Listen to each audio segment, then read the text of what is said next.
পুঁজ বেরোচ্ছে। সব পুঁজ বেরিয়ে গেছে। এ ছোটু, তুলোটা দে। হাতে লেগে গেল। প্যান্টে মুছলে কেন? পোড়া হবে। ওরে বাবা, প্যান্টে মুছেছি, পুঁতে নয়।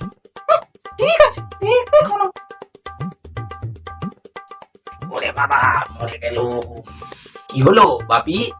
আর বলিস না, সকালে ঘুম থেকে উঠে দেখি পুঁতে খুব ব্যথা। এই একবার দেখ তো কি হয়েছে। মর্নিং। এ কি বাপি, তুমি নোরা ফাতের মতো মুখ উঁচু করে দাঁড়িয়ে আছো কেন? আর বলিস না, সকাল থেকে পুঁতে খুব ব্যথা। দেখি আজ তোর বাবার পুঁতে ব্যথা। হে ভগবান, এ কি করলে তুমি? আরে দূর, তুমি চুপ করো তো। এ বাবু, একবার দেখ না। মা, এ তো ফোঁড়া। তোর বাবার পুঁতে ফোড়া? হ্যাঁ, একটা নয়, 7-7টা ফোঁড়া। সাতটা ফোড়া? থালা পড়ার রিজন। তাহলে এখন কি হবে? পোঁদ উঁচু করে ঘুমোতে হবে। রাস্কে